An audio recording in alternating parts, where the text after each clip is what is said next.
کہ چارجز اب فریم ہو گئے ہیں اور اب صرف جو ہے وہ ٹرائل شروع ہونا ہے یا وہ بھی شروع ہو گیا ہے سر؟ جو چارج جب فریم ہو جاتا ہے، جب سے اگر ہم عام سیویلینز کے ٹرائلز بھی دیکھیں تو اس میں بھی جو پروسیڈنگ سٹارٹ ہوتی ہے ٹرائل کی، وہ ہوتی ہی فرد جرم عائد کرنے سے. جیسے کہ آج انہوں نے ISPR نے ایک اناؤنس کر دیا ہے کہ جنرل فیض حمید کے خلاف جو ہے وہ چارجز فریم کر دیے گئے ہیں. لیکن یہاں پہ تھوڑا سا پروسیجر ڈفرینٹ ہوتا ہے. پاکستان آرمی ایکٹ 1952 کے تحت اس میں پہلے ایک کورٹ آف انکوائری ہوتی ہے. جو ایلیگیشنز ہوتے ہیں اس کے اوپر جو ہے وہ باقاعدہ ایک انکوائری ہوتی ہے. اس میں انکوائری افسران ہوتے ہیں آرمی کے، وہ اس کی پریلیمنری انکوائری کرتے ہیں. جب وہ دیکھتے ہیں کہ اس میں سبسٹنس موجود ہے تو پھر وہ باقاعدہ ایک سمری آف ایویڈنس کی ایک سٹیج سٹارٹ ہو جاتی ہے. اب سمری آف ایویڈنس جو ہے وہ کسی بھی آرمی ایکٹ کے تحت جو ایکیوزڈ ہے اس کے خلاف جو الزام ہے اس کا ایک پورا خلاصہ ہوتا ہے. پھر اس کے خلاف جو انہوں نے شہادتیں اکٹھی کی ہیں زبانی، وہ جتنے گواہان جو ہیں ان کے اگینسٹ، ان کا بھی ایک پورا، جیسے کہ پاکستان کا جو کرمنل پروسیجر کوڈ ہے اس کے تحت ملزمان کی یا جتنے بھی گواہان ہیں ان کی 161 ضابطۂ فوجداری کی سٹیٹمنٹ ہوتی ہے. بالکل اسی طرح کی ایک سٹیٹمنٹ اس میں جو گواہان ہوں گے اس خلاصہ کے، ان کی بھی پوری ایک سمری آف ایویڈنس میں اس کا ذکر ہوگا. جتنی دستاویزات یا جتنی بھی اور جو ہے جو ان کے خلاف آڈیو ویژول جتنی بھی شہادت ہے وہ سب اس سمری آف ایویڈنس میں جو ہے وہ سب کچھ ہوتا ہے. اس کو اگر آپ عرف عام میں یہ کہہ دیں کہ جیسے پولیس جب ایک فائنل انویسٹیگیشن رپورٹ مرتب کرتی ہے سیکشن 173 CRPC کے تحت، یہ بھی اسی طرح کی ایک سمری آف ایویڈنس ہے جس کی بنیاد کے اوپر آج جو ہے وہ فرد جرم عائد ہوئی ہے. لیکن یہاں پہ فرد جرم جو ہے، کیونکہ جب سمری آف ایویڈنس جب مرتب کر لی جاتی ہے تو وہ پھر جو کنویننگ اتھارٹی ہے اس کو بھیج دیا جاتا ہے. وہ پھر اس کو کورٹ کے اندر، جو کہ کورٹ مارشل جو ہے، وہ جو کورٹ ہے جو تشکیل دی جاتی ہے، وہ پھر سمری آف ایویڈنس کی بنیاد پر جو جیک برانچ ہے آرمی کا، پاکستان آرمی کا، وہ پھر سمری آف ایویڈنس کے مطابق ان کے اوپر چارجز 1 2 3 4 5 جتنے بھی ہوں گے وہ الگ الگ چارج جو ہے. شاہ صاحب آپ کی معاف کریے گا بات کاٹ رہی ہوں، بٹ کیونکہ پریس ریلیز میں ایک طرف تفتیش کا بھی ذکر ہے، دوسری طرف چارجز فریم کرنے کا بھی ہے، تو کیا اس سے ہم یہی سمجھیں کہ ابھی ٹرائل جو ہے جتنے جو چارجز فریم ہو گئے ان پر شروع ہو جائے گا اور ساتھ میں تفتیش جاری رہے گی اور وہ اسی کیس کا حصہ بنے گا، یا اگر کوئی اور ایویڈنس سامنے آ گیا، کوئی نیا کیس بن گیا تو اس کا ٹرائل الگ ہوگا؟ دیکھیں، اگر تو پریس ریلیز میں ISPR نے یہ کہا ہے کہ کچھ جو تفتیش جاری ہے تو وہ ٹھیک ہے، اس کی کورٹ آف انکوائری الگ جاری رہ سکتی ہے، اور جو اس حد تک اس نے جو تفتیش کی ہے یا جو کورٹ آف انکوائری میں ایلیگیشن ہیں ان کی چارج فریم کر کے ان کا ٹرائل شروع ہو سکتا ہے.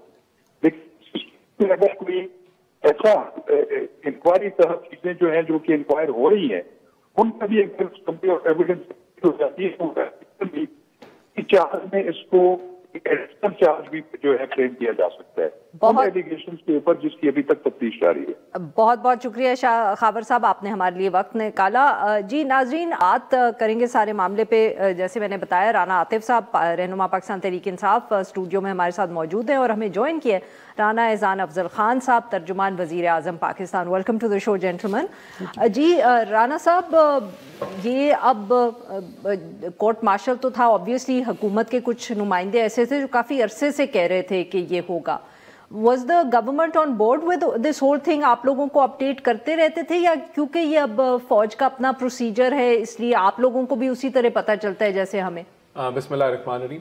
دیکھیں، ہم پہلے سے کہتے تھے اس چیز کو کہ فیض صاحب اور خان صاحب جو ہیں ہینڈ اینڈ گلو ہیں، اور یہ سارا جو ملک کے اندر یہ جو ایک یہ جو انتشاری پلان بن رہا ہے اس کا حصہ ہیں. بہرحال یہ تو فوج کی اپنی اکاؤنٹیبلٹی تھی، اور یہ انہوں نے بڑا ڈیو ڈیلیجنس کی. 4 مہینے انہوں نے ایویڈنس اکٹھا کیا، مختلف جو گواہ تھے ان کے تھرو، اور پھر ایک پورا پروسیس مکمل ہونے کے بعد انہوں نے فرد جرم عائد کیا ہے. اور میرے خیال سے بڑا کنکلوسیو ہوگا کہ he was involved in political activity. اور ظاہر سی بات ہے کہ سیاست میں جب کوئی اتنا ہائی رینکنگ